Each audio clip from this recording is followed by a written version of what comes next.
दोस्तों, हम अपने जीवन में हमेशा अपने मन को लेकर परेशान रहते हैं। हम यह सोचते हैं कि हमारा मन भला शांत कैसे होगा। हमारे मन में तो तरह तरह के विचार चल रहे हैं। हम काम कुछ और करना चाहते हैं, लेकिन हमारा मन हमसे कुछ और ही काम करवा लेता है। इससे पहले कि आप अपने मन को शांत करने का प्रयास करें, यह जानना जरूरी है कि मन का व्यवहार शांत होने वाला है ही नहीं। अगर मन शांत होने वाला हो सकता तो इस दुनिया में सभी के मन शांत हो गए होते और हर कोई अपना जीवन सुखी सुखी बिता रहा होता। फिर न तो कोई हंगामा होता और न ही किसी तरह की कोई तकलीफ। सभी का जीवन खुशी खुशी बीत रहा होता।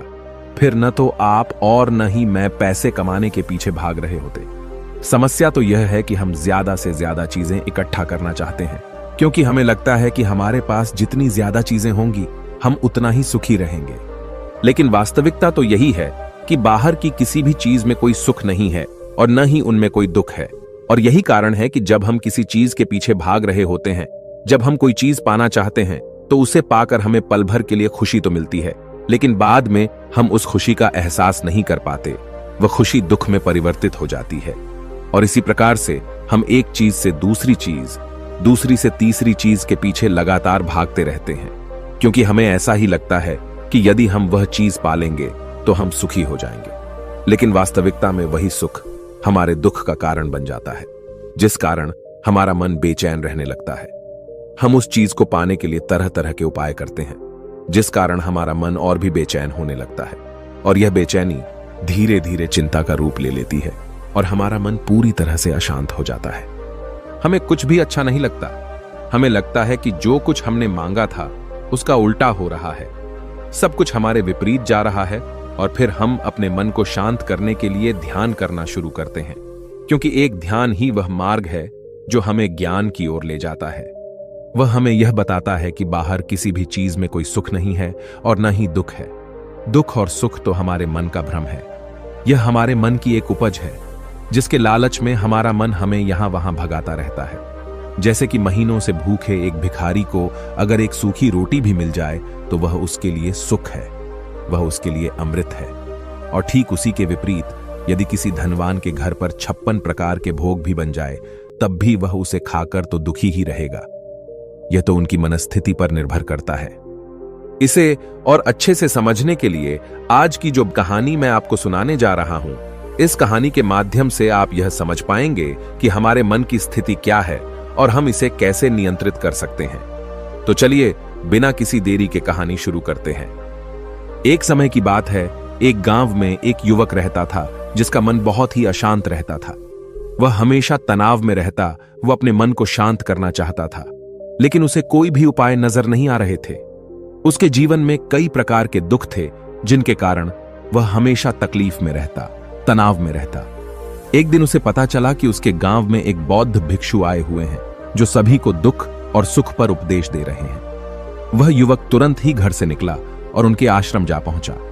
वहां पर पहुंचने के बाद उस युवक ने देखा कि वह बौद्ध भिक्षु सभी गांव वालों को उपदेश दे रहे थे। बौद्ध भिक्षु कह रहे थे कि सभी के जीवन में कोई ना कोई सुख और दुख तो आता ही रहता है, जिस कारण हमारा मन बहुत अशांत रहता है। और एक अशांत मन इस दुनिया का कोई भी सुख नहीं ले सकता। फिर चाहे उसे पूरी दुनिया की धन दौलत ही क्यों ना मिल जाए, वह उसे पाकर भी दुखी ही रहेगा। परंतु जिस व्यक्ति का मन शांत है, उसके पास चाहे कुछ भी हो या ना हो, वह हर छोटे पल का आनंद ले सकता है। वह हर पल को खुशी खुशी जी सकता है। इस दुनिया का और इस जीवन का परम सुख भी प्राप्त कर सकता है। इतना कहकर उन बौद्ध भिक्षु ने अपना प्रवचन समाप्त कर दिया और वापस आश्रम की ओर लौट गए। युवक भी उनके पीछे पीछे आश्रम पहुंच गया और इस युवक ने उन बौद्ध भिक्षु से कहा, हे गुरुवर, अभी कुछ देर पहले आप उपदेश दे रहे थे कि एक शांत मन हर पल का आनंद ले पाता है, हर पल को सुखी सुखी जी पाता है। लेकिन इस दुनिया में सभी के पास मन है और सभी के मन अशांत है, तो ऐसे में भला अपने जीवन को कोई सुखी सुखी कैसे जी सकता है। इस दुनिया में शांत मन किसी के पास नहीं। मेरे पास भी एक ही मन है और वह भी शांत नहीं है। गुरुवर, क्या आप बता सकते हैं कि मैं अपने इस मन को कैसे शांत करूं? तभी बौद्ध भिक्षु ने उस युवक को ध्यान के बारे में समझाया, ध्यान के फायदे बताए और उसे कहा, बेटा, ध्यान करने से हमारा मन शांत हो जाता है।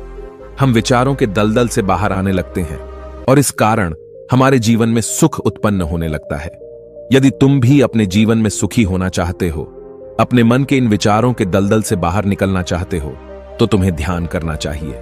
तुम्हें ध्यान का अभ्यास करना चाहिए, क्योंकि यही वह मार्ग है जो तुम्हारे मन को शांत कर सकता है और तुम्हें सही राह पर ला सकता है। उस युवक ने उन बौद्ध भिक्षु की बात मान ली। उस युवक ने उन बौद्ध भिक्षु को प्रणाम किया और वापस घर चला गया। घर पहुंचने के बाद उसने ध्यान करना शुरू किया।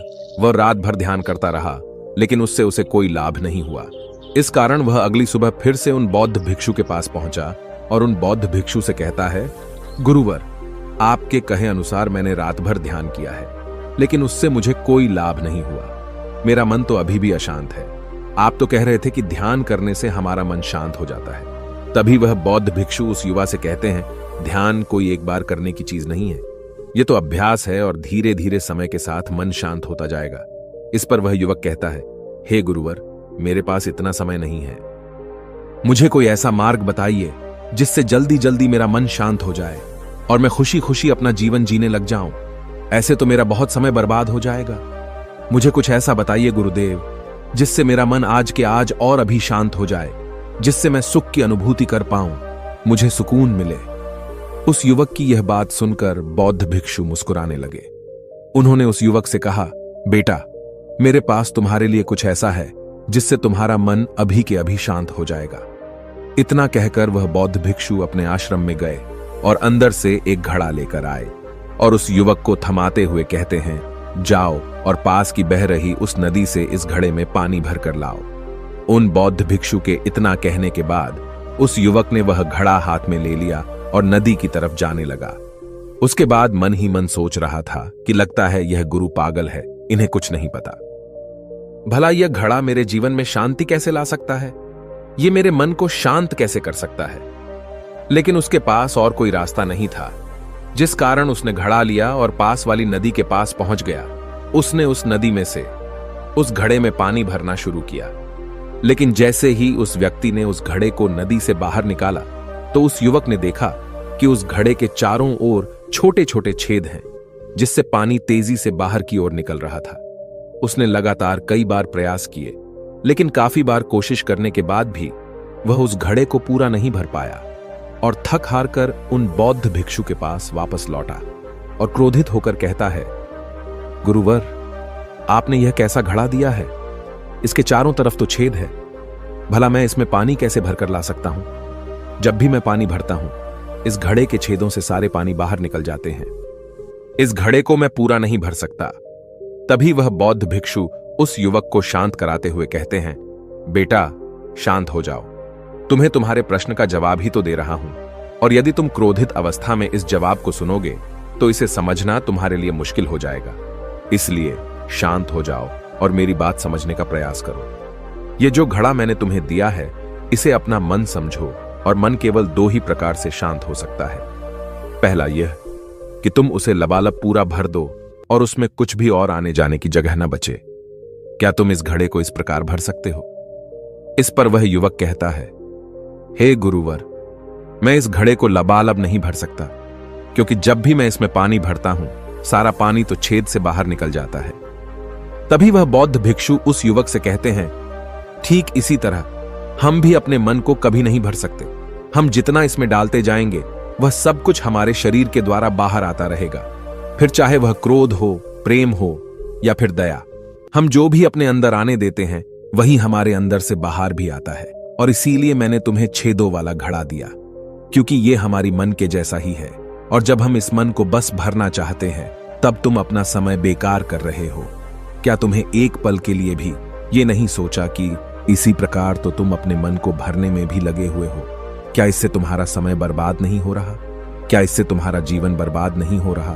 क्योंकि जिस भी चीज से तुम अपने मन को भरोगे, वह तो बाहर निकल ही जाएगी। उस युवक को अपनी गलती का एहसास हुआ। वह तुरंत उन बौद्ध भिक्षु के चरणों में गिर गया और उन बौद्ध भिक्षु से कहता है, गुरुवर, आपने सच कहा। मैंने कभी भी इसके बारे में नहीं सोचा कि मैं अपना जीवन अपने आप ही बर्बाद कर रहा था। ठीक है, मैं तो इस बात से अनजान था, लेकिन आज आपने मेरी आंखें खोल दी। परंतु गुरुवर, अगर यह मन को पूरी तरह भरने का पहला तरीका मन को शांत नहीं कर सकता, तो मन को शांत करने का दूसरा तरीका कौन सा है? गुरुवर, मुस्कुराते हुए उस आदमी से कहते हैं, दूसरा तरीका है कि अपने मन को पूरी तरह खाली कर दो। इस पर वह व्यक्ति कहता है, गुरुवर, आप ही मुझे बताइए कि मैं अपने मन को खाली कैसे कर सकता हूं। तभी बौद्ध भिक्षु कहते हैं, बेटा, यह तो बहुत ही सरल है। बाहर का कूड़ा अपने भीतर मत जाने दो। इस प्रकार तुम्हारा मन अपने आप ही खाली हो जाएगा। वह व्यक्ति कुछ देर सोच विचार करने के बाद बौद्ध भिक्षु से कहता है, हे गुरुदेव, यह कैसे संभव है? जो भी हम देखते हैं, सुनते हैं, वह हमारे मन में ही तो जाता है, वह हमारे भीतर की ओर ही तो जाता है। फिर मैं उसे कैसे रोक सकता हूं? इस पर बौद्ध भिक्षु मुस्कुराने लगे और उस युवक से कहते हैं, बेटा, मैं तुम्हें यही तो समझाने का प्रयास कर रहा हूं कि मन को केवल ध्यान से ही जीता जा सकता है और एक दिन ध्यान करने से कुछ नहीं होने वाला। हमें इसके लिए समय देना होगा, हमें इसके लिए धैर्य रखना होगा, इसका निरंतर अभ्यास करना होगा। आगे बौद्ध भिक्षु उस युवा से कहते हैं, बेटा, क्या तुम्हें प्यास लगी है? युवक कहता है, हां गुरुवर, मुझे बहुत जोरों की प्यास लगी है। इस पर उन बौद्ध भिक्षु ने उस युवक को पानी पिलाया और कहा, ये लो, पानी पी लो, इससे तुम्हारी प्यास बुझ जाएगी। लेकिन मुझे एक बात बताओ, क्या आज पानी पी लेने से फिर तुम्हें कभी प्यास नहीं लगेगी? तुम कभी फिर मुझसे पानी नहीं मांगोगे? इस पर वह युवक कहता है, गुरुवर, आप कैसी बातें कर रहे हैं? पानी तो हमारे जीवन का एक हिस्सा है, इसके बिना तो हम मर जाएंगे। और आप कह रहे हैं कि आज पानी पी लो और उसके बाद मैं कभी पानी न पीऊं। यह भला कैसे संभव है? प्यास तो हमें रोज आती है और हम रोज पानी पीते हैं, इसके बिना तो हम मर जाएंगे। तभी बौद्ध भिक्षु मुस्कुराते हुए उस युवक से कहते हैं, ठीक इसी प्रकार एक दिन के ध्यान से हमारा मन शांत नहीं हो सकता। उसे भी रोज भूख लगती है और उसे रोज रोज हमें आहार भी देना पड़ता है। उसे भी रोज पानी पीने की जरूरत पड़ती है और ठीक उसी प्रकार हमें हर दिन ध्यान करने की भी जरूरत पड़ती है। और जब हम निरंतर ध्यान करते हैं, इसका अभ्यास करते हैं, तो देखते ही देखते हमारे मन की भूख शांत होने लगती है और एक समय पर हमारा मन सारे विचार उत्पन्न करना बंद कर देता है। तब वह बाहर से कुछ भी ग्रहण नहीं कर पाता और जो कोई भी विचार हमारे भीतर है, वह सारे विचार देखते ही देखते समाप्त हो जाते हैं और इसी प्रकार धीरे धीरे हमारा मन शांत होने लगता है। आगे वह बौद्ध भिक्षु उस युवक से कहते हैं, बेटा, तुम ही तो कह रहे थे कि तुमने रात भर ध्यान किया है, लेकिन उसके बाद भी तुम्हारा मन शांत नहीं हो रहा। बेटा, तुम चाहो तो 1 घंटे के लिए ध्यान कर सकते हो, चाहो तो पूरा दिन भर तुम ध्यान करो, लेकिन इसका लाभ भी तुम्हें उतना ही मिलेगा। अर्थात मान लो तुम 1 दिन के लिए ध्यान करते हो तो इससे तुम्हारे मन को भी शांति केवल कुछ समय के लिए ही मिलेगी। यह हो सकता है कि वह 1 घंटे के लिए शांत रहे या फिर केवल कुछ क्षणों के लिए, लेकिन वह शांत अवश्य होगा। लेकिन जैसे ही उसे फिर से भूख लगेगी, वह फिर से अशांत हो जाएगा और फिर से यहां वहां भागने लगेगा और वह अपने विचारों की तलाश में आगे बढ़ेगा, क्योंकि उसे भी तो भूख लगी है, उसे भी तो खाना चाहिए, उसे भी तो पानी चाहिए। जैसे कि जब तुम्हें भूख लगती है, तुम अशांत हो जाते हो, क्योंकि तुम्हें भोजन चाहिए, पानी चाहिए, ताकि तुम अपने पेट की भूख को मिटा सके और तुम्हें शांति मिले। इस पर वह युवक कहता है, आप सत्य कहते हैं, मैं ही गलत था, मेरी ही गलती है। मैं अपने मन को अवश्य शांत करके रहूंगा, फिर चाहे इसके लिए मुझे कितना भी समय क्यों न लग जाए, मैं भी उस सुख को प्राप्त करके ही रहूंगा। मैं इस खाली घड़े में पानी भरकर अपने जीवन को बर्बाद नहीं करना चाहता। मैं अपने मन को शांत करके ही रहूंगा। मैं अपने मन को पूरी तरह से खाली कर दूंगा। इतना कहकर उस युवक ने उन बौद्ध भिक्षुओं को प्रणाम किया और वापस अपने घर की ओर लौट गया।